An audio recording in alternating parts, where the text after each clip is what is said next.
Extra local, avec la Banque des Territoires, la banque au service du développement de tous les territoires. Bonjour, bienvenue dans ce dernier Extra local de l'année. Cette semaine, nous recevons le ministre des Solidarités, de l'Autonomie et des Personnes handicapées, Jean-Christophe Combe. On le reçoit tout de suite.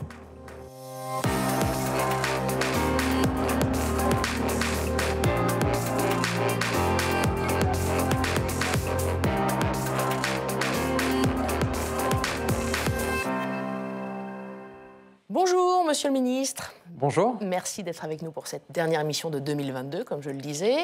Vous serez interrogé par 3 journalistes de chez nous, 2 de nos régions et 1 de Public Sénat, ce qui arrive de temps en temps. Je vous les présente tout de suite. À commencer par Julien Lécuyer, chef du bureau de Paris de La Voix du Nord, qui représente les Hauts-de-France. Bonjour Marie, bienvenue de nouveau parmi nous, Julien.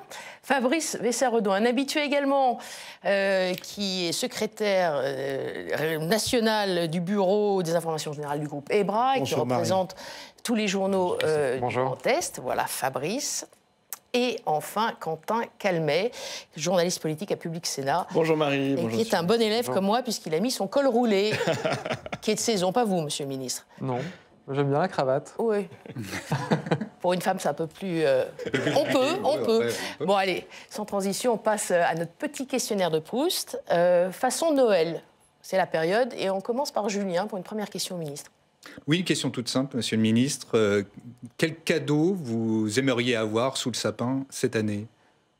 Ah, c'est une excellente... Vous n'y avez pas pensé. Ah non, j'y ai pas pensé. Ce pas les cadeaux que vous allez donner, c'est ceux que vous allez recevoir. Et auxquels vous ne savez jamais quoi répondre. En fait. Peut-être que vous avez tout déjà, non? Peut-être un col roulé pour avoir chaud cet hiver. Oui, c'est ça, pour être à la mode Bruno Le Maire, c'est ça? Pour avoir chaud cet hiver. Pour surtout avoir chaud, d'accord, ok. Allez, Fabrice. Question Noël. Après Noël, une nouvelle année, 2023. Vous avez déjà une bonne résolution? Ah, j'aimerais pouvoir faire aboutir mes réformes, mes projets en 2023. Bon, ça, on va en parler au cours de cette émission.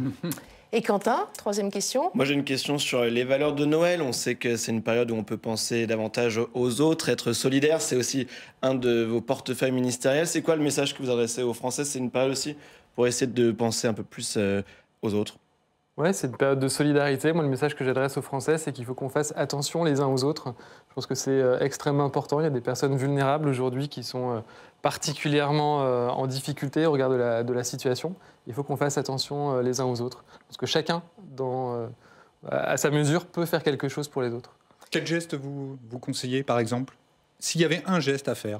Je sais pas, écrire une lettre à une personne âgée isolée, par exemple. Voilà, je crois que le lien social, c'est quelque chose d'extrêmement important. La solitude des personnes âgées aujourd'hui dans notre pays, elle est forte. Ça peut être ça peut être aussi faire attention à la personne qu'on croise tous les jours en bas de son immeuble, qui est à la rue. Voilà, je pense qu'en ce moment, il fait froid. C'est une période aussi où les personnes à la rue ont besoin aussi de liens, d'attention. Voilà, tout simplement aller leur dire bonjour, leur demander si ça va, si elles ont besoin de quelque chose.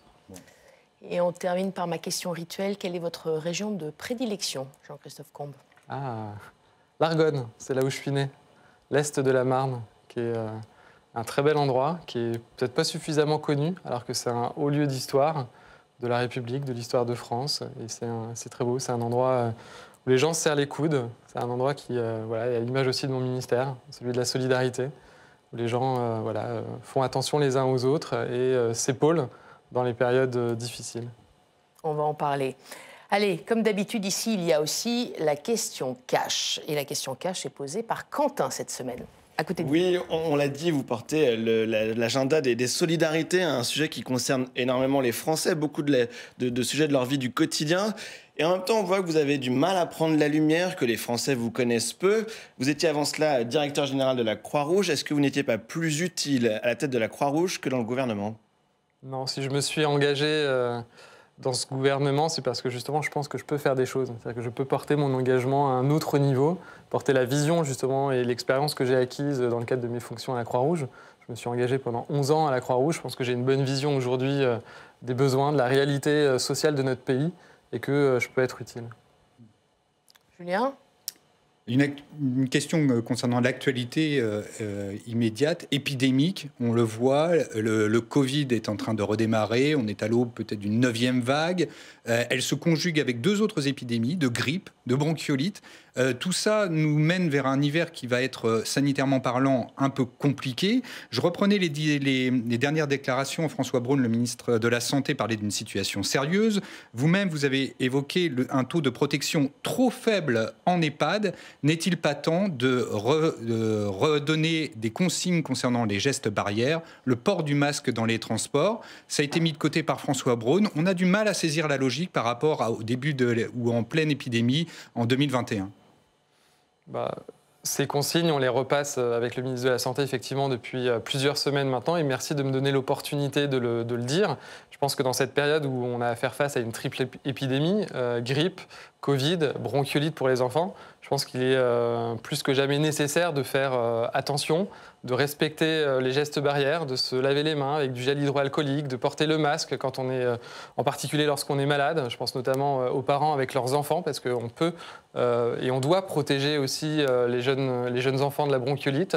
Il faut aussi inviter nos proches à se faire vacciner. Aujourd'hui, la vaccination, elle est ouverte à tous, que ce soit pour la grippe ou que ce soit pour la Covid. Il faut inlassablement répéter ces consignes. Et je pense que il est de la responsabilité de chacun aujourd'hui de protéger sa santé, de protéger celle des autres. Et on a une responsabilité particulière vis-à-vis des personnes vulnérables, vis-à-vis des personnes âgées, vis-à-vis des personnes malades, des personnes en situation de handicap. Et je crois que vous êtes favorable au port du masque dans les transports. Écoutons les Français sur ce sujet, les Français qui viennent du nord de la France. Je ne porte pas de masque actuellement. J'ai l'impression que c'est un peu plus calme quand même. Donc je suis vacciné et pour l'instant, je ne suis pas trop inquiet. Moi, ça me dérange un petit peu parce qu'on est quand même mieux sans le masque, mais c'est obligatoire, mais je le remettrai. S'il faut le remettre, moi je le remets parce qu'il y a beaucoup de monde pour se préserver. Maintenant, tout le monde ne le fait pas. Beaucoup de gens tous et ne mettent pas le masque. Et je trouve que pour protéger les gens, il vaut mieux le remettre. Non, tant que c'est pas obligatoire, je le fais pas. Si ça redevient obligatoire, je le ferai absolument. S'il faut, dans les transports en commun, oui, très serrés les uns contre les autres, d'accord, mais pas dans tous les lieux. Voilà, on a des avis divergents. Oui. Il suffit de prendre les transports en commun pour voir que le port du masque reste très très relatif, parce qu'il n'est pas obligatoire, comme vient de le dire cette dame. Le gouvernement a fait le pari de la pédagogie cette fois. Oui, de plutôt la responsabilité. Parce qu'il y a saturation des obligations, des contraintes. Là, je pense que effectivement, parfois, les contraintes trop restrictives, elles peuvent être contre-productives dans certaines situations. Moi, je fais confiance aux Français et je fais le pari que collectivement, on arrivera à passer cet hiver, que les gens sauront se protéger, sauront aller se faire vacciner. Là, en 15 jours, j'ai vu la différence. Presque tous les jours dans des visites d'EHPAD et j'ai vu la mobilisation aujourd'hui. Le taux est très fortement remonté. J'ai pas de chiffres. On était à 25 de vaccination. De vaccination, parce qu'on sait que c'est quand même la meilleure façon de se protéger contre les formes graves de la maladie. Le taux de vaccination est remonté. J'ai beaucoup d'EHPAD où on me dit on est à 100% pour la grippe, on est à 80% pour le vaccin Covid. Il faut continuer. Je trouve que les consignes elles sont bien passées. Et il faut que les gens fassent attention. Ça va suffisamment vite. Vous-même, il y a encore quelques jours, vous admettiez qu'on était en retard au niveau du taux de protection contre le Covid. Ça s'est bien accéléré. Il faut continuer. Je pense qu'aussi à l'approche des fêtes, on voit qu'on va être... on va se retrouver, donc les gens vont faire attention. Je pense qu'on n'a pas envie de se contaminer les uns les autres pendant cette période qui doit être festive. On veut protéger les aînés, on veut protéger les personnes qui sont plus fragiles dans notre entourage. Je pense que c'est important. Donc il y a un réflexe aujourd'hui, je pense, de recours à la vaccination et puis de respect des gestes barrières. Moi, je vois de plus en plus de gens, quand même, qui portent le masque, que ce soit dans le métro, dans le bus. Pas question d'obligation supplémentaire, selon vous, même au niveau des directions d'EHPAD, il n'y a pas de mesures particulières. Non, dans les EHPAD, je l'ai dit, on a passé une circulaire, j'ai passé un courrier à l'ensemble des directeurs d'EHPAD co-signé par le ministre de la Santé. On les autorise, le cas échéant, lorsqu'il y a des clusters dans les établissements, à obliger les gens à porter le masque. Moi, ce que je ne veux surtout pas, c'est que les EHPAD referment. Et ça, je l'ai dit de façon très claire. Les EHPAD doivent être des lieux de liberté. On doit continuer à permettre aux familles d'aller visiter leurs proches. C'est extrêmement important. On a vu les effets catastrophiques de l'enfermement et des mesures trop restrictive de liberté vis-à-vis des résidents des EHPAD. Je ne veux surtout pas revoir ça cet hiver dans nos EHPAD. Je pense qu'on peut passer cette période difficile en respectant encore une fois les gestes barrières et en protégeant les plus fragiles avec la vaccination. Alors, dans vos sujets, il y a le CNR, le Conseil national de refondation. Le président a fait un deuxième point d'étape cette semaine. Et Quentin Calmet a une question pour vous à ce sujet. Oui, il a dit mardi cette semaine qu'il voulait bâtir des consensus nationaux, que c'était ça l'idée avec ce CNR, le Conseil national de la refondation. Alors, les oppositions parlementaires parlent de gadgets. Les Français... De machin. Oui, de machin. Les Français, eux, ne voient même pas du tout de quoi il s'agit. Il n'y a pas de grande visibilité sur ce dont on parle dans ces CNR. Est-ce que, pour l'instant, le pari n'est pas un peu perdu sur ce sujet ? Au contraire, enfin, moi j'ai vu le lancement, effectivement, était un peu, on peut se le dire, était un peu poussif. Les gens se demandaient ce que c'était que ce machin, encore une instance, etc.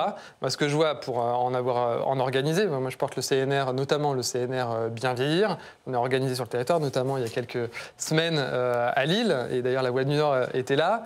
Et a fait la promotion aussi en tout cas a couvert l'événement, pardon. C'est quoi, a couvert l'événement, c'est un grand débat. C'est un nouveau grand débat comme après les Gilets jaunes, ça on remet encore sur la table des sujets. C'est une méthode différente. L'idée c'est de se dire que voilà, notre pays aujourd'hui il est confronté à des grandes transitions.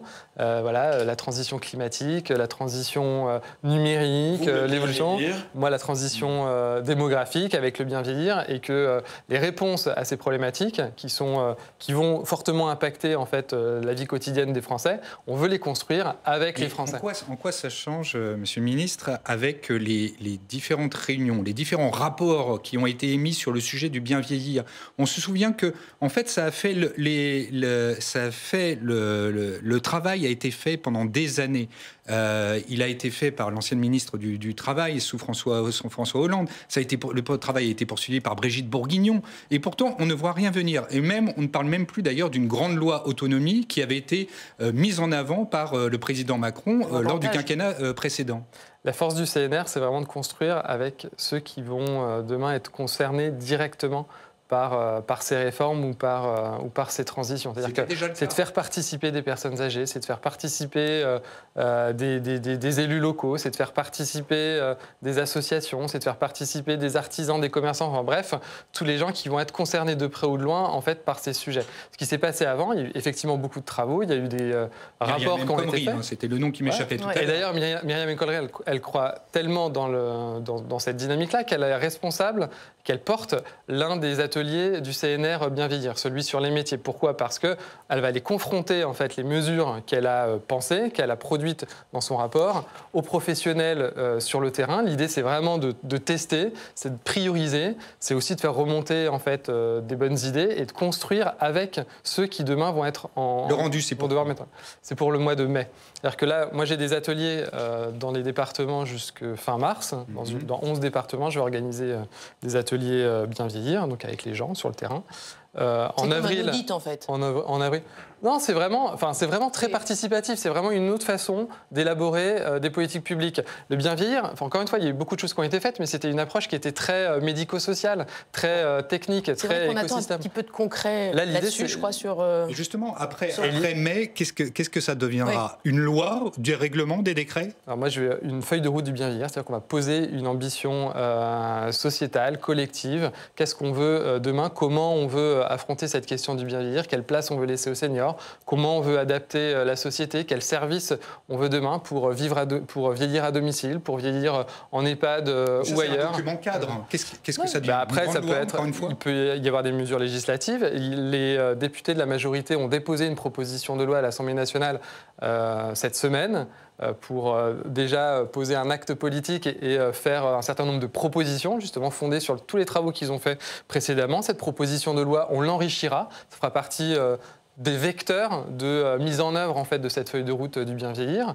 Voilà, on va travailler avec toutes les bonnes volontés. On va essayer de créer du consensus aussi autour de ces sujets-là, beaucoup plus large. C'est-à-dire que là, voilà, c'est la majorité, mais moi, je sais qu'il y a des députés du côté des socialistes, du côté des républicains, qui ont aussi des choses à apporter. Et avec eux, on construira ce cadre législatif. Alors, il y a peut-être des choses qui sont déjà construites un peu plus concrètes. C'est dans vos attributions également. C'est le service public petite enfance. Quentin a des questions pour vous. Oui, concrètes. Effectivement, on a un nombre limité de places pour accueillir les enfants de moins de 3 ans, 60 places pour 100 enfants. C'est ce que j'ai lu dans un rapport du CESE très récemment. Alors que le président de la République a parlé pendant la campagne de faire un service public de la petite enfance. Qu'est-ce que ça signifie? Garantir une solution pour tous les parents qui souhaitent mettre leur enfant de moins de 3 ans à la garde, c'est ça? C'est exactement ça. On sait qu'aujourd'hui, il manque à peu près dans notre pays 200 000 places d'accueil du jeune enfant. Comment c'est quoi vos pistes? Avec des inégalités territoriales extrêmement importantes, avec des inégalités sociales d'accès aussi qui sont extrêmement importantes. Donc c'est de créer des places en crèche, c'est de créer des places chez les assistantes maternelles. Les assistantes maternelles aujourd'hui, c'est 60% des modes d'accueil du jeune enfant. Donc c'est ce qu'on veut développer et on va le construire. Et donc là, j'ai ouvert une concertation avec les acteurs. C'est un deuxième petit CNR pour la petite enfance. Chercher des solutions avec les acteurs. C'est une concertation avec les acteurs. On a une première phase nationale. J'ai rencontré les associations d'élus locaux et notamment l'AMF à l'occasion du congrès des maires. J'ai rencontré les professionnels dans le cadre du comité de filière petite enfance, les associations familiales avec l'UNAF. Voilà, bref, tous ceux qui sont directement, la CNAF, tous ceux qui sont directement concernés. Et là, pareil, on va organiser des ateliers sur les territoires pour construire avec les personnes concernées cette nouvelle stratégie pour mettre en place un service public de la petite enfance, 200 000 places d'ici à 2030. Donc on posera des questions comme... Voilà, l'idée, c'est vraiment de trouver les moyens les plus efficaces pour parvenir à cet objectif. Alors, Monsieur le ministre, il y a 2 parties ici, extra et intra. On commence par intra. Et nous abordons ici les thématiques extra-locales qui vont au-delà du local. Et on démarre par un territoire hebdo, l'actualité de la semaine, spécial Noël, vue par Roselyne Pagès.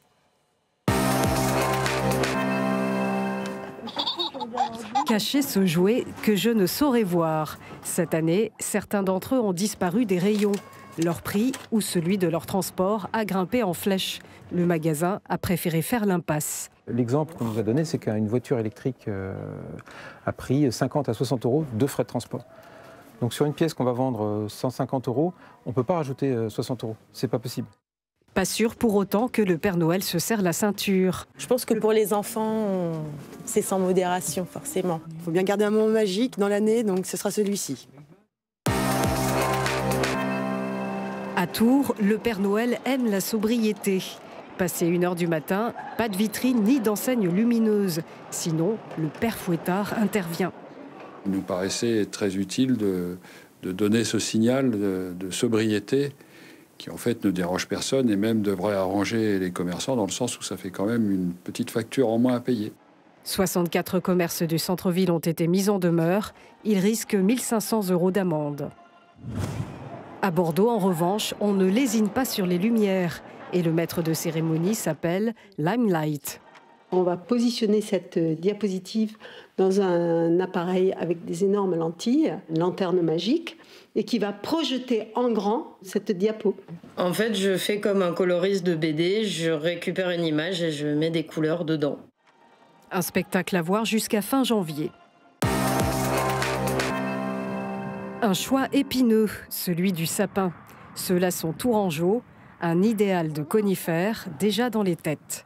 Un sapin qui fasse ma taille, qui soit bien garni, mais pas trop large. C'est des ventes régulières, c'est à peu près pratiquement les mêmes clients. C'est des clients assez fidèles qui viennent pratiquement tous les ans pour prendre leur sapin de Noël. Donc, puis choisir sur place surtout, c'est très important. Le Père Noël est breton. Et départ. Et nous l'avons rencontré grâce à ce train magique. On m'a proposé de venir faire le Père Noël dans le train, donc j'ai tout de suite accepté. Moi j'ai un emploi du temps très chargé, mais bon, pour le train, ça vaut le coup de le faire. Rien que le fait de voir le Père Noël, ça fait remonter des trucs d'enfance en arrière. Mais c'est vrai que non, c'est génial à faire et je le recommande vivement. Qu'est-ce qui vous plaît? cadeaux. Oui, c'est ça. La Hotte, les cadeaux, rien ne manque à la beauté du voyage. Promis, le Père Noël reviendra l'an prochain rien que pour eux. Et d'ici là, de jolis souvenirs à savourer.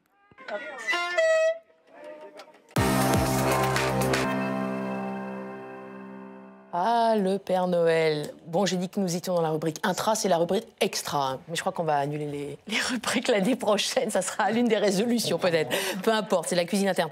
Un sujet vous interpelle en particulier, hormis le Père Noël? Dans ce que vous avez vu, sobriété, inflation, on a des sujets... Tout ça, c'est un Noël un peu particulier, ouais, effectivement, avec la sobriété nécessaire. Voilà, je pense qu'il faut qu'on fasse tous un effort cet hiver, mais aussi de façon durable, parce qu'il faut qu'on apprenne à vivre aussi différemment. Voilà, Et un effort aussi à faire en faveur des plus démunis. Il y a un effort à faire en faveur des plus démunis. Je pense que c'est important dans cette période de Noël. Voilà, j'encourage et suis aux côtés là, depuis plusieurs semaines de toutes les associations qui viennent en aide aux plus démunis, aux sans-abri notamment, aux personnes âgées aussi qui sont isolées. Il y a tout un tas d'initiatives aujourd'hui qu'il faut promouvoir. Alors justement, parler d'initiatives, regardez celle-ci. Elle vient de Gironde. C'est un lycée qui a créé une boutique de Noël solidaire. Des jouets neufs sur les étagères, des décorations de Noël, la boutique solidaire des lycéens du Liquès a tout d'un véritable magasin de jouets. Pourtant, le fonctionnement est différent, à commencer par le paiement. Les familles ont reçu un bon par la poste, donc ils viennent avec le bon et ils ont le droit donc, à un cadeau offert par bon. C'est pour une fille et un garçon? 2 garçons. 2 garçons, ok. Les visiteurs échangent leurs bons contre un cadeau et sont libres de le choisir. Eh bien, j'ai choisi ça. C'est pour mes 2 garçons. La boutique est une initiative solidaire mais aussi pédagogique. Entre réassort, accueil et conseil, les lycéens de bac pro vente et administration veillent à sa bonne gestion sous l'œil attentif de leurs professeurs. C'est une mise en situation professionnelle. On fait nos scénarios pédagogiques à l'intérieur même d'un contexte professionnel réel. On n'est plus dans le fictif, on est dans un contexte réel, avec de vrais clients qui sont les bénéficiaires. Et nos cours sont à l'intérieur de ce contexte professionnel, de ce commerce-là. Les jouets proviennent de dons du CCAS de Quimper et de magasins de jouets finistériens. La boutique solidaire fermera ses portes le 14 décembre. Voilà, encore une erreur. C'est pas en Gironde, c'est donc en Bretagne, hein, vous avez reconnu. Une réaction. Qu'est-ce que c'est la solidarité? Partons d'inflation. Moi, je trouve ça super, ces initiatives, elles sont extrêmement vertueuses. C'est-à-dire qu'on fait du réemploi, donc de l'économie circulaire, c'est vertueux pour l'environnement, on fait de l'insertion aussi, et puis on aide des personnes qui n'ont pas forcément les moyens aujourd'hui d'offrir des cadeaux à leurs enfants dans cette période de Noël, et de leur permettre justement cette dignité-là, de pouvoir acquérir et faire des cadeaux à leurs enfants. Moi, je trouve ça très bien. Fabrice? Vous évoquiez il y a un instant un Noël particulier. Quentin Calmet rappelait tout à l'heure vos anciennes fonctions à la Croix-Rouge. Vous avez touché de près la misère. Vous l'avez vu de près. Vous avez le sentiment que l'étau s'est resserré ces dernières années, et en particulier sur cette fin d'année, sur la société française, et sur les plus pauvres en particulier? On est dans une situation d'inflation et donc qui touche de fait les ménages les plus modestes, parce que en fait, cette inflation, elle va toucher des dépenses qu'on dit contraintes, c'est-à-dire que qu'on est tout un chacun obligé de faire pour son logement, pour l'accès à l'alimentation, pour l'énergie, pour la mobilité, qui fait que vous avez un reste à vivre qui arbitrable, qui va être beaucoup plus faible qu'habituellement. Et donc, c'est pas un sentiment d'ailleurs, c'est qu'il y a une paupérisation d'une partie de la population, notamment les populations qui ont les plus faibles revenus dans notre pays, qui est beaucoup plus forte cette année que d'autres. On le voit de façon très claire dans le recours à l'aide alimentaire notamment, parce que on a aujourd'hui cette possibilité-là qu'on offre à des personnes qui sont vraiment en grande difficulté et qui ont recours encore plus que les autres années à l'aide alimentaire. Et c'est paradoxal parce qu'on voit bien que les statistiques montrent qu'il n'y a pas d'explosion de la pauvreté. En revanche, on a un appauvrissement de fait mécanique avec cet effet inflation de la population parce que les salaires n'ont pas forcément augmenté de la même façon. Jean-Christophe Combe, et justement, vous parlez de ces dépenses contraintes. Comment peut être perçue favorablement des déclarations comme celle du président de la République qui parle de d'appel à la sobriété, ou bien d'autres ministres qui parlent de faire des économies, quand justement on est déjà au bout du bout de ces dépenses? C'est clair que la perception, elle est très différente. Voilà. On ne va pas parler d'économie d'énergie pour des gens qui vivent dans des passoires thermiques, qui ont déjà du mal à se chauffer en temps normal et pour lesquels aujourd'hui les factures d'énergie, d'électricité, de gaz explosent. En revanche, une chose est certaine, c'est que dans ces périodes de difficulté, je pense que chacun peut contribuer à sa façon et en fonction de ses possibilités. Et je pense que c'est un appel à la solidarité nationale. D'ailleurs, vous me demandiez ce que c'est que la solidarité pour moi. D'inflation. Pour moi, la solidarité, c'est aussi une mobilisation collective. Je pense que les pouvoirs publics, de façon générale, ne doivent pas tout faire. Et voilà, moi, je viens effectivement du milieu associatif. Et je pense que c'est vertueux aussi pour la cohésion de notre pays, le fait qu'on ait des initiatives privées et que chacun se sente concerné dans ces moments de difficulté et que chacun puisse, à sa mesure, participer à répondre à ces moments de difficulté, à être plus sobre, à aider les autres quand on le peut. Alors moi, j'avais des réponses concrètes à cette question-là. Ouais. Qu'est-ce que c'est que la sobriété, la solidarité? La sobriété par temps d'inflation, ce sont aussi des chèques du côté du gouvernement, des aides.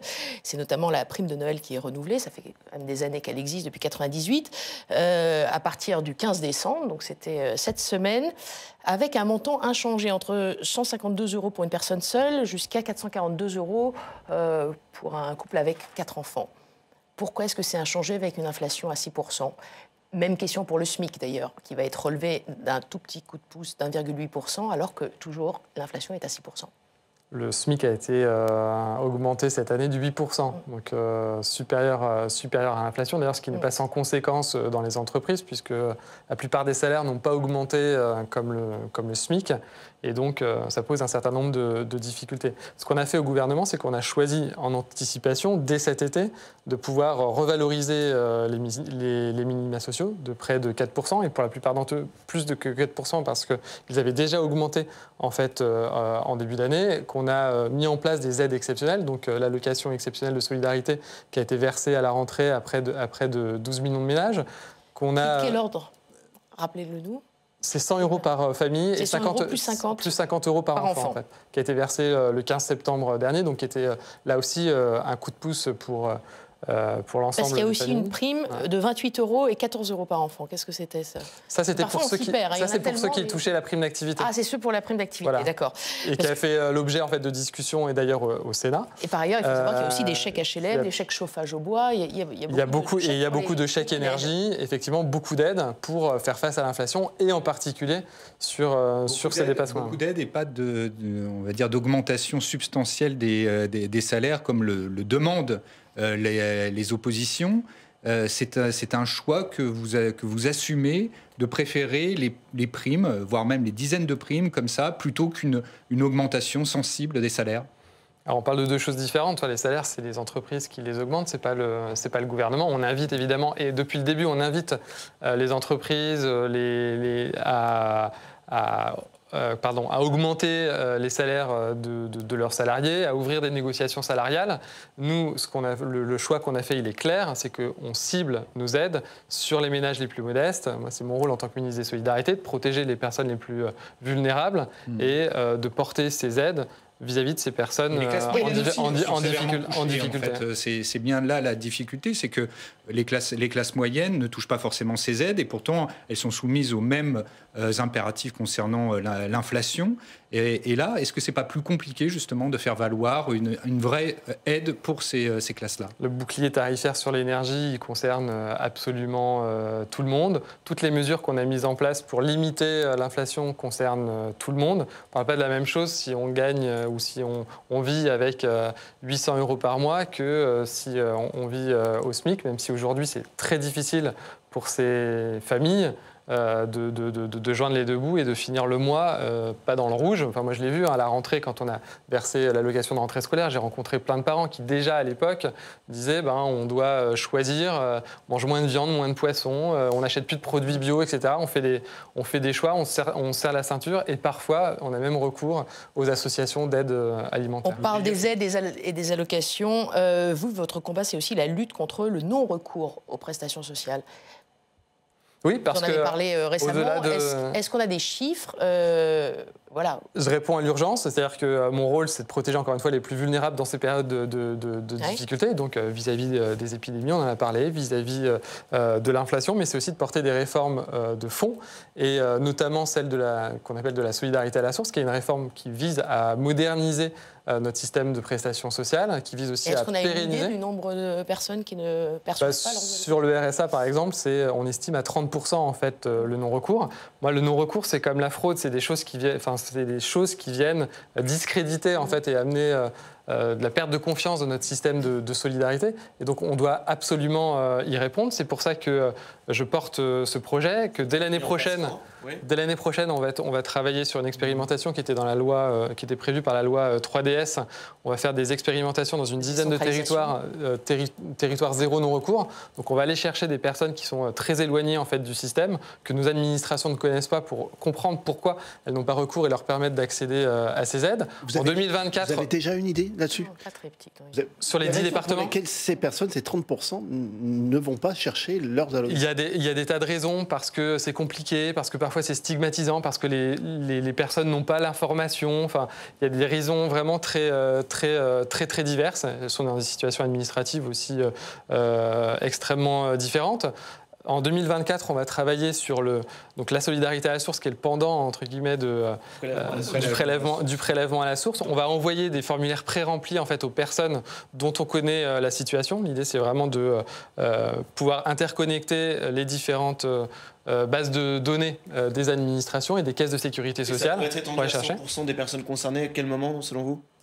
On le fera en 2024, on va le faire à toutes les personnes que l'administration connaît. On va aussi se baser sur l'expérimentation de 2023 pour aller chercher d'autres personnes qui sont très exclues. Et puis mon objectif, moi, c'est que d'ici à la fin de la législature, on arrive à faire ce qu'on appelle l'harmonisation des bases ressources pour pouvoir mieux piloter notre système de protection sociale et faire en sorte que notre système de prestations il soit aussi incitatif à la reprise d'emploi. Aujourd'hui, on ne connaît pas les interactions très bien entre les différentes aides.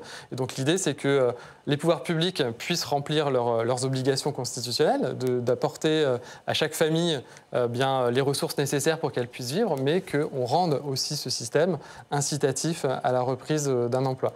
Et puis il y a d'autres projets, c'est-à-dire qu'au-delà de cette réforme de fond, porter la suite de la stratégie de lutte contre la pauvreté.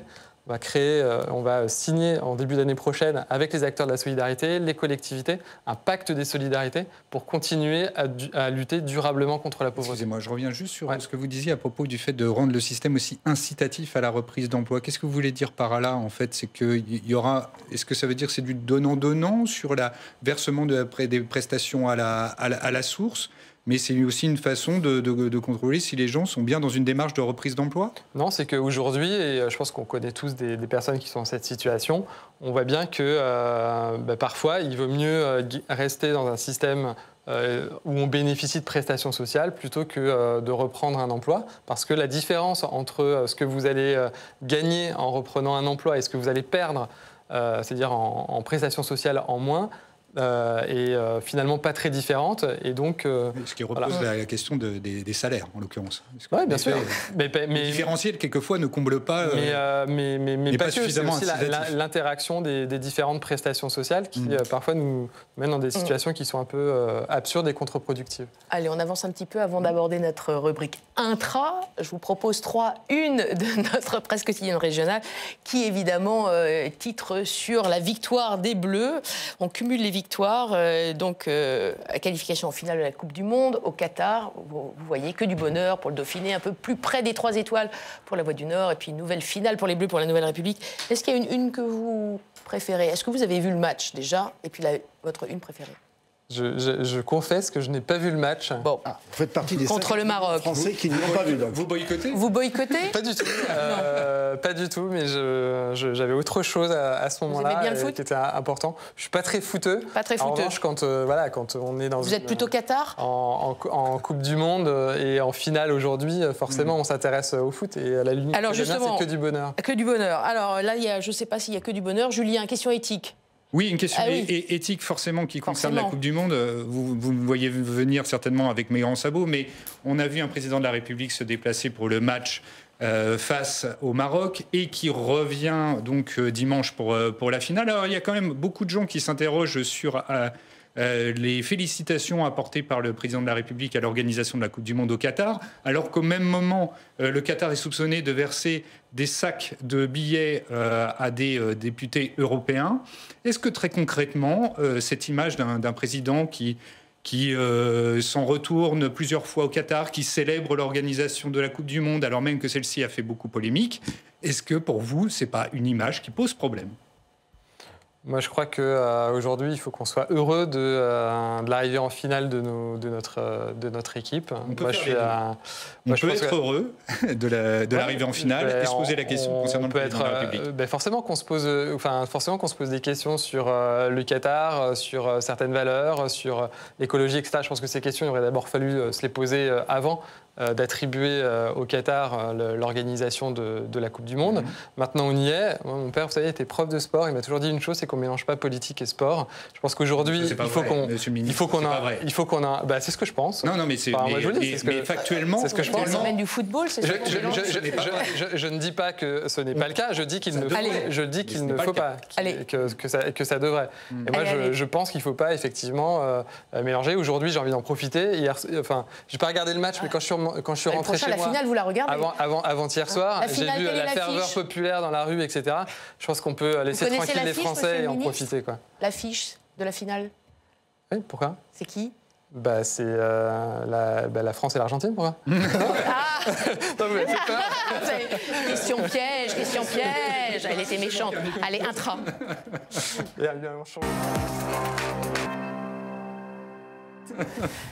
Voilà, bienvenue dans Intra, dernière partie où chacun de nos journalistes porte ses dossiers, ses questions pour vous. Mais tout d'abord, notre rubrique des territoires, des solutions. Et voici une solution qui a du chien, si je puis dire. Regardez.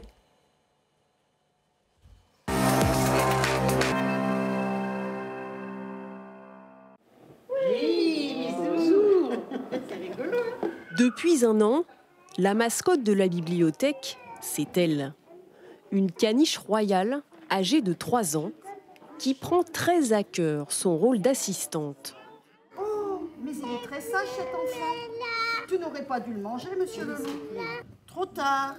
Installés sur des tapis, les tout-petits sont captivés par les histoires racontées par Christine, mais aussi et surtout par Plume. Il est senti. Quand il touchait la page pour tourner la page, j'ai trouvé ça sympa. Car oui, Plume sait même tourner les pages. Cela fait partie de ses missions. Stimuler les plus jeunes, les apaiser et leur donner confiance en eux. Une méthode appelée lecture aux chiens qui a déjà fait ses preuves au Canada ou en Finlande. Nous, on vient régulièrement pour qu'il puisse y avoir un déclic du coup, pour la lecture et pour que les enfants aiment le plaisir de lire. Pour Solène, les séances de lecture avec Plume lui permettent aussi de vaincre une autre angoisse. Affronter ma peur des chiens parce que j'ai encore un petit peu peur des chiens.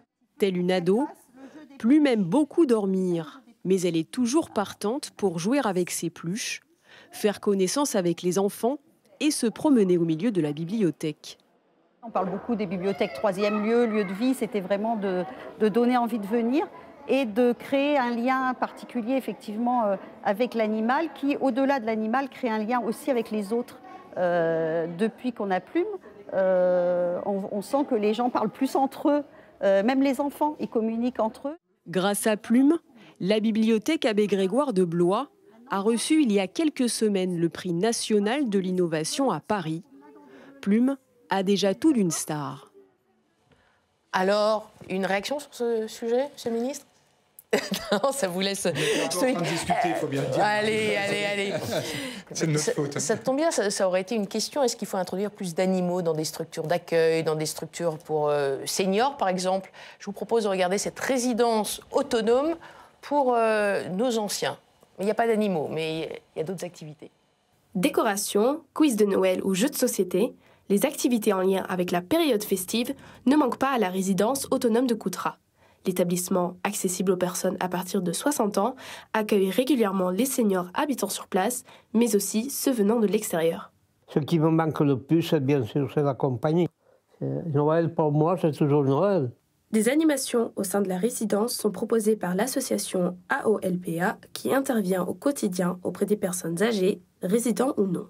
Pour donner l'occasion aux personnes âgées de Coutras de se réunir, de se rencontrer. Par exemple, on a une animation truffes, où on va fabriquer des truffes de Noël. On a le 26 quelque chose où on fait un arbre de Noël avec un goûter de Noël. Après, il y a les repas à thème. La solitude tout au long de l'année, de toute façon, existe chez les personnes âgées. Ça, on la vit, nous, au quotidien. On est souvent la seule visite qu'ils ont dans la journée. Ils se rendent compte qu'ils vont passer Noël tout seuls et pour certains, c'est compliqué. Durant ces derniers jours de l'année 2022, les festivités continueront à animer la résidence de Coutras. Ces activités solidaires offrent un peu de magie de Noël à nos aînés. Voilà, vous aviez quelque chose à dire sur les animaux en particulier. Je vous ai coupé, après c'est Quentin qui vous pose des questions. Bah oui, moi je trouve que les animaux c'est extrêmement important dans le soin, dans l'accompagnement aujourd'hui. Enfin, on le voit, c'est les personnes à la rue avec leurs animaux, on se pose souvent la question de comment on les accueille dans les centres d'hébergement d'urgence, les chiens notamment. C'est tout ce qui est équithérapie, notamment vis-à-vis des personnes en situation de handicap, vis-à-vis des personnes âgées. Enfin, on voit qu'il y a la médiation animale aujourd'hui, la thérapie est extrêmement importante. Puis on l'a vu dans ce reportage. C'est partie aussi du lien social qu'on peut apporter aux gens. Quentin, oui. Parlons un peu du dossier des EHPAD. C'est aussi dans votre portefeuille ministériel qu'on a dit qui est très important. C'était il y a un an, les révélations de Victor Castanet dans son livre Les Fossoyeurs, donc autour des scandales dans les EHPAD du groupe Orpea. On est un an plus tard, vous avez dit que seuls 20% des EHPAD ont fait l'objet d'un contrôle, alors que vous deviez tous les contrôler en 2 ans. Ça vous laisse un an pour contrôler 80% des autres. C'est colossal. Vous allez avoir des difficultés pour vérifier la façon dont sont accueillis nos aînés. Déjà, c'est plutôt 18 mois. Vous dire qu'il y a déjà 1400 établissements qui ont été contrôlés depuis la sortie du livre de Victor Castanet, qu'on a concentré les missions d'inspection-contrôle sur les établissements ou les groupes dont on savait qu'ils posaient un certain nombre de difficultés. Et puis, on a introduit dans la loi de financement de la sécurité sociale pour 2023 un certain nombre de dispositifs qui permettent de renforcer en fait, les capacités de contrôle des inspections qu'on n'avait pas jusqu'à présent, et notamment la possibilité pour ces inspections d'aller contrôler les flux financiers entre les filiales et les groupes. Ce qu'on avait lu dans le livre de Victor Castanet, c'est qu'il y avait une trop grande proximité entre certaines ARS, les agences régionales de santé, et les EHPAD. Est-ce qu'il ne faudrait pas des instances de contrôle indépendantes quand on voit qu'il y a eu un espèce de mélange des genres parfois entre les ARS et les EHPAD ? Aujourd'hui, les ARS, elles ont créé des cellules en fait, d'inspection régionale. Donc, c'est des corps qui sont spécialisés et indépendants au sein des ARS. Les ARS, d'ailleurs, il n'y a pas que les ARS qui contrôlent. Il y a aussi les inspections des conseils départementaux qui ont des responsabilités. Il y a aussi toutes les inspections nationales, IGAS, IGF, notamment. Toutes les leçons ont été prises depuis un an et le scandale d'Orpea, tout va mieux aujourd'hui qu'il y a un an ? Je pense que ça va mieux aujourd'hui qu'il y a un an, mais tout n'est pas encore parfait. Je vous ai dit, on a encore renforcé les capacités de contrôle et de transparence dans la loi de financement de la sécurité sociale. On a renforcé ces contrôles. Mais en réalité, là, c'est une réponse d'urgence, c'est une réponse immédiate. Il y a une réponse structurelle qu'il faut qu'on apporte, c'est celle de la transformation des EHPAD, la transformation aussi du secteur. Je lui parlais d'un choc de transparence. Il faut qu'on sache précisément ce qui se fait dans ces EHPAD. Moi, en tant que ministre en responsabilité aujourd'hui, mon objectif, c'est à la fois de faire en sorte que les enfants qui confient leurs parents à ces établissements, ils soient certains qu'ils vont être accompagnés et en sécurité dans ces établissements. Et puis, pour l'ensemble des contribuables français, que l'argent public sera bien utilisé. Parce que ce qu'on a vu chez Orpea, c'est que c'était loin d'être le cas. Allez, on passe à Julien pour ces dossiers, ces questions. Et vous allez nous parler de précarité. Mais avant, on va peut-être parler de délestage même. Oui, c'est le grand mot de l'hiver. On parle bien de coupure d'électricité. C'est vrai que délestage, ça peut poser question. On parle de coupure d'électricité de 2 heures qui seront parfois annoncées quand même auparavant pour se préparer. Cela dit, donc, la Première ministre a adressé une circulaire au préfet dans laquelle elle acte la fermeture des écoles dans ces cas-là. Mais qu'en serait-il des EHPAD ? Qu'est-ce qui va se passer en cas d'alerte au délestage ? Déjà, on va tous faire en sorte qu'il n'y ait pas de délestage. C'est ce dont on parlait tout à l'heure de la sobriété. Je pense qu'on peut déjà célébrer le fait que collectivement, on a réussi à diminuer notre consommation de plus de 10%. Et donc, la menace reste réelle. Il y a des chances pour qu'on n'ait pas à avoir recours à ça. En revanche, en responsabilité, il faut qu'on l'anticipe. Et moi, dans mon secteur, eh bien, ce que j'ai fait depuis cet automne, c'est qu'avec les ARS, avec les préfets, on a regardé établissement par établissement s'ils étaient capables de mettre en œuvre leur plan de continuité d'activité. Vous savez que les EHPAD, ils doivent pouvoir être autonomes. 2 heures de coupure, c'est pas grand-chose. Enfin, des coupures, il y en a quand même tous les jours, tout le temps, partout en France. Donc, de regarder s'ils sont autonomes, s'ils ont bien des groupes électrogènes nécessaires, et si c'est pas le cas, de pouvoir mettre en œuvre des dispositions qui leur permettent d'assurer cette continuité d'activité et de préserver la santé et la sécurité des personnes, des résidents dont ils ont la responsabilité. Les EHPAD sont prêts ? Les EHPAD sont prêts ? Eh bien, on est en train de le faire. Donc, c'est pas encore... Ils travaillent avec les préfets et les ARS qui ont dû vérifier, ces derniers jours, que l'ensemble des EHPAD étaient en capacité d'assurer cette continuité d'activité. Alors, j'ai utilisé un deuxième mot, précarité étudiante, pour être plus précis, avec des repas à 1 € distribués en Gironde. On regarde. 11 heures devant le restaurant universitaire de Pessac du Crous de Bordeaux, quelques étudiants font déjà la queue pour pouvoir accéder à ce self. Depuis juillet 2020, après le premier confinement, les étudiants boursiers ont droit de prendre un repas complet pour 1 €. Ah oui, bien sûr, c'est très utile. Ça permet de manger à moindre frais et manger un repas quand même qui est plutôt assez équilibré, avec quand même un large choix, entrée, plat, dessert, des fruits, des laitages, etc. C'est plutôt pratique. Ouais, en vrai, c'est quand même plus dur parce qu'il y a un peu tout qui augmente, surtout là en ce moment avec l'inflation et tout, c'est un peu compliqué. Il y en a beaucoup qui ont eu du mal à trouver un travail après le Covid. Et bon, c'est vrai que l'inflation en ce moment, au niveau des courses, surtout les étudiants qui doivent survenir à leurs besoins par eux-mêmes, au niveau des courses, c'est vrai qu'ils remarquent vraiment que les prix ont augmenté. Ce restaurant du Crous sert 1500 repas par jour. La moitié d'entre eux sont facturés à 1 €. Face à l'inflation et aux problèmes de pouvoir d'achat qui frappent les étudiants, dont certains ont été encore plus précarisés par la crise du Covid, ce dispositif de repas à 1 € a été reconduit jusqu'au mois de juin prochain. Il a même été élargi aux étudiants non boursiers, mais en situation de précarité. Mais tout étudiant en situation de précarité peut faire la demande. De fait, il y a ici, en ce moment, plus de 500 étudiants qui ne sont pas boursiers et qui ont déjà droit au repas à 1 € parce qu'ils en ont fait la demande. Sur les 137 000 étudiants de l'Académie de Bordeaux, 37 000 d'entre eux sont boursiers. Ces derniers, plus entre 350 et 500 autres en situation de précarité, peuvent bénéficier de ce repas à 1 €. Face à l'inflation, le Crous s'attend à une augmentation des demandes pour pouvoir bénéficier de ce tarif dans les mois à venir. Julien ? Question simple, Monsieur le Ministre. On l'a vu, la précarité étudiante, elle explose. On voit ces grandes files d'étudiants qui attendent l'aide alimentaire. 1 sur 2 ne mangerait pas à sa faim à l'heure actuelle. Il y a eu une enveloppe de 10 millions qui a été débloquée par la ministre Sylvie Retailleau, mais franchement, on a l'impression que c'est une goutte d'eau dans l'océan de la précarité. Qu'est-ce qu'on peut leur proposer comme espoir ?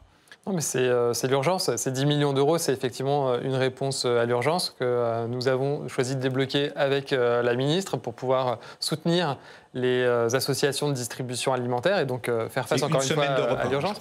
On a prolongé, ça a été dit dans ce reportage, jusqu'à juin, les repas à 1 € du Crous et élargi, c'est-à-dire que tout étudiant en difficulté peut avoir et bénéficier, avoir recours à ces repas à 1 €. Et après, il y a un problème structurel, donc ça va vous faire plaisir.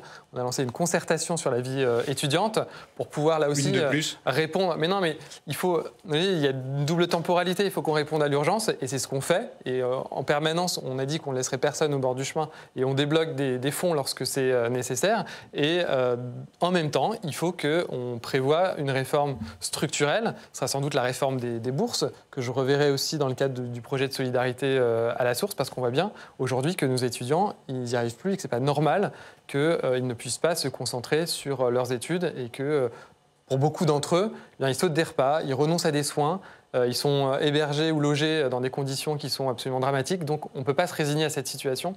Il faut qu'on agisse, mais le problème, pour moi, il est beaucoup plus profond que juste celui de la conjoncture qu'on connaît aujourd'hui. Alors, parmi vos autres attributions dont on n'a pas encore parlé, le handicap, les personnes handicapées, c'était le 3 décembre, la journée handi-citoyenne. Regardez comment ça s'est passé en Gironde et on en reparle avec Fabrice. Sensibiliser les collégiens sur la question du handicap, voici l'objectif que se sont fixés plusieurs acteurs du territoire. Chien guide d'aveugles du Grand Sud-Ouest, Trisomie 21 Nouvelle-Aquitaine, d'une rive à l'autre autisme et éducation ou encore Bokia Team Talence, tous ont répondu présents à l'invitation de l'association Différents comme tout le monde. L'idée, c'est d'apprendre à vivre ensemble et de faire prendre conscience qu'en France, comme dans le monde, on peut être capable, incapable, mais qu'il y a une troisième voie qui est d'être autrement capable. L'activité phare de la matinée fut le Cécifoot, un football adapté aux personnes en situation de déficience visuelle. Les élèves ont notamment pu rencontrer Michael, médaillé d'or au dernier championnat d'Europe.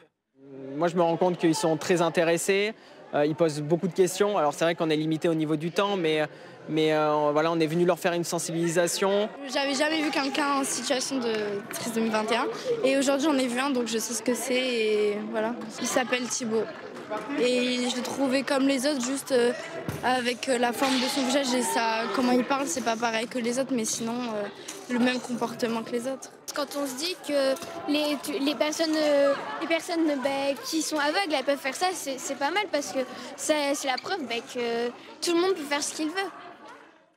Tout le monde, y compris les professeurs. Alors, Fabrice, c'est un domaine d'action les bras. absolument tentaculaire, Monsieur le ministre, le handicap. 56 milliards d'euros sont consacrés dans le budget de l'État au handicap. C'est 700 millions supplémentaires en 2023, c'est ça? Oui, c'est une augmentation de plus de 5%. Quelle priorité pour vous? La priorité, c'est l'école inclusive, parce que je pense qu'on ne peut pas laisser donc des enfants... les jeunes d'abord. Les jeunes d'abord, les enfants.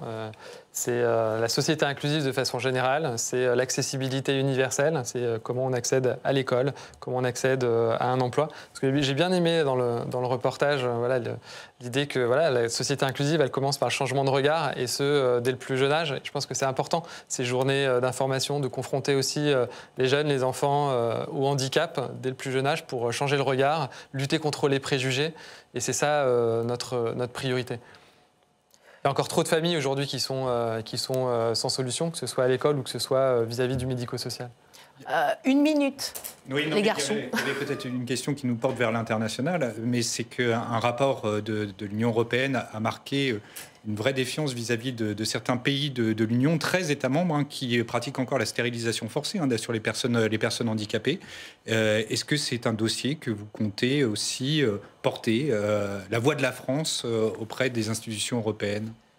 Je pense qu'on peut être leader. On a des choses à faire valoir sur l'inclusion dans notre société, sur l'école inclusive, sur notre vision, sur l'accompagnement des enfants et des adultes en situation de handicap. Je travaille aussi sur la question de l'accompagnement des personnes handicapées vieillissantes, sur leur inclusion aussi dans notre offre médico-sociale. Je pense que c'est quelque chose d'extrêmement important et on a des choses à dire là-dessus. Et j'aimerais bien faire de la France un fer de lance, en tout cas un pays qui a des choses à promouvoir à l'international et au niveau européen. Vous avez dire, Monsieur le Ministre. Voilà. Vous avez commencé à les dire. Merci beaucoup de votre présence, Jean-Christophe Combe. Je vous souhaite un joyeux Noël, de belles fêtes à tous, de belles fêtes à vous, derrière vos écrans, bien évidemment.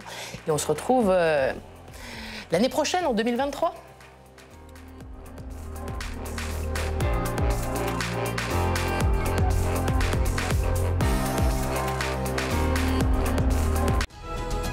Extra Local, avec la Banque des Territoires, la banque au service du développement de tous les territoires.